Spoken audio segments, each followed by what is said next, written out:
नमस्कार। जय श्री राम। जय श्री राम। 490 वर्षों के बाद हिंदुओं ने डंके की चोट पर राम का मंदिर बना दिया। अटल बिहारी वाजपेयी की सरकार आई, वादा किया था कि सोमनाथ की पद्धति पर मंदिर बनाएंगे। सोमनाथ की पद्धति मानी क्या? सरदार पटेल ने कैबिनेट के निर्णय से मंदिर बनाया था।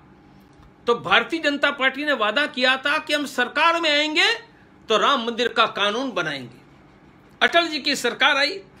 अटल जी और अशोक जी सिंघल की दोस्ती थी। अटल जी को मिलकर बार बार कहा कानून बनाओ, कानून बन नहीं रहा था। उस समय सुदर्शन जी शेषाद्री जी आरएसएस के नेतृत्व में थे। संतों ने फैसला किया अयोध्या से दिल्ली हजारों संतों की कूच की जाए। मैं प्रारंभ से अंत तक ये कूच में था और अयोध्या से हजारों संत निकले, मंदिर बनाओ, संसद में कानून बनाओ। रामलीला मैदान में आकर सभा हुई। अटल जी को मिले, कानून नहीं बना। पूरे देश में और दिल्ली में गिरफ्तारियां शुरू हुई। मानी कांग्रेस के शासन के विरुद्ध भी ताला खोलने का अभियान किया था। मुलायम सिंह यादव की सरकार के विरुद्ध भी कार सेवा की थी। अटल जी की सरकार जो हमारे ही थे, राम के लिए उनके विरुद्ध भी अयोध्या से दिल्ली कूच और गिरफ्तारी की थी। आज मैं अटल बिहारी वाजपेयी को धन्यवाद देता हूं। यह आंदोलन गिरफ्तारी के बाद अनेक बार मिले। अब पूछते थे प्रणव भाई राम मंदिर का कैसा चल रहा है? आपका ठीक चल रहा है ना? खुश हो ना? उन्होंने मुझे कभी नहीं कहा कि आपने हमारे विरुद्ध हजारों संतों को लेकर निकले थे। कभी नहीं कहा कि रामलीला मैदान में आपने और संतों ने भाषण दिया था राम के लिए। तो हम कांग्रेस से भी टकराए, मुलायम सिंह यादव और अपने अटल बिहारी वाजपेयी से भी टकराए, फिर भी उनके प्रति स्नेह और आदर हमारा कम नहीं हुआ। आखिर अटल जी की सरकार राम मंदिर बनाए बिना चली गई और फिर 10 साल तक कांग्रेस का शासन आया।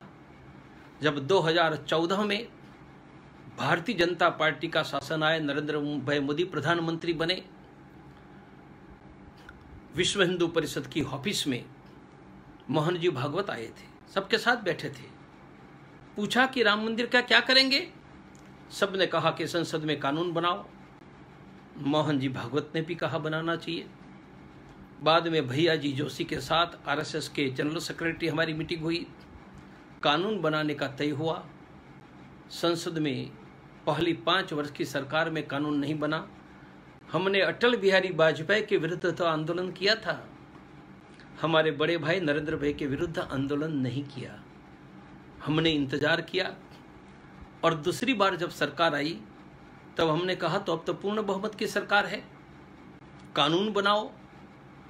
तब 2017 अक्टूबर में भोपाल में बुलाकर आरएसएस के सभी भैया जी जोशी और शीर्षस्थ लोगों ने कहा कि आप लोग संसद में कानून और राम मंदिर की बात छोड़ दो। जिस राम मंदिर के लिए हमने अपना घर छोड़ा, अपनी हॉस्पिटल, अपनी युवानी, मैंने अकेले नहीं, देश के लाखों लोगों ने अपनी कैरियर, अपनी युवानी कुर्बान कर दी, परिवार छोड़ दिया, कुछ लोगों ने प्राण छोड़ दिया। हमको आदेश दिया कि छोड़ दो। हमने कहा कि हिंदुओं के साथ गद्दारी है। करोड़ों लोगों ने ₹1.25 रुपया दिया। लाखों गांवों ने रामशिला पूजन, अनेक बहनों ने मां ने अपना बेटा भाई दिया। आप हमसे गद्दारी करवा रहे हो। मैंने कहा हम आपको छोड़ देंगे, हम राम को नहीं छोड़ेंगे। बस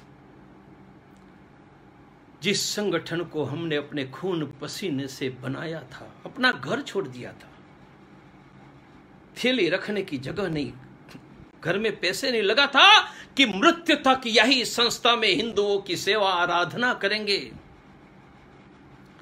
राम के लिए हमने उनको छोड़ दिया। हमने राम के साथ गद्दारी नहीं की।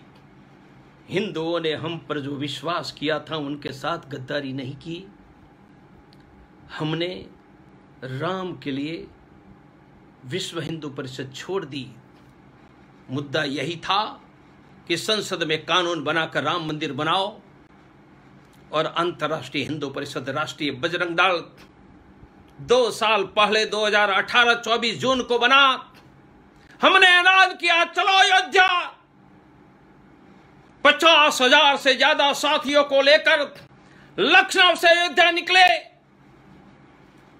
राम भक्तों के वोटों से चुनी हुई सरकार ने हमारा खाना फेंकवा दिया।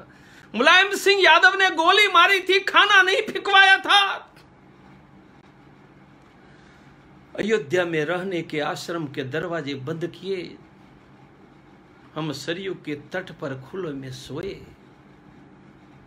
यह 21, 22, 23 अक्टूबर 2018 था, और 92 के बाद पहली बार अयोध्या की गलियों में जय श्री राम के नारे, कार सेवक का सैलाब लग गया, जो कल तक कहते थे कि राम मंदिर की बात छोड़ दो। और उन्होंने हमें संस्था छुड़वाई थी। अब वह भी अयोध्या में राम मंदिर के सम्मेलन देश में करने लगे, और बस 2018 अक्टूबर के अयोध्या कूच ने राम मंदिर के इतिहास में दूसरा अध्याय शुरू किया। आंदोलन का प्रारंभ तो महंत रामचंद्र परमहंस दाऊद दयाल खन्ना ने किया था। आंदोलन का अंत दूसरी कार सेवा के आधार पर 2018 अक्टूबर में अंतरराष्ट्रीय हिंदू परिषद, राष्ट्रीय बजरंग दल ने किया। देश की जनता को हमने वादा किया था, सौगंध राम की खाते हैं, मंदिर वही बनाएंगे। देश की जनता ने सवा रुपया रामशिला पूजन, कार सेवा, त्याग, बलिदान किया। हमने उनके साथ गद्दारी नहीं की, उनके लिए जी जान से बने रहे।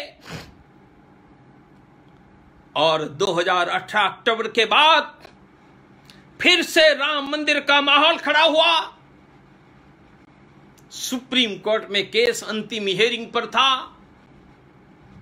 आखिर सुप्रीम कोर्ट ने भारत के हिंदुओं को न्याय दिया, और कल हिंदुओं के शौर्य के आधार पर, बलिदान के आधार पर, संघर्ष के आधार पर, कार सेवकों के बलिदान के आधार पर, 4 लाख पूर्वजों के बलिदान के आधार पर, और सुप्रीम कोर्ट की कृपा से राम मंदिर बन रहा है।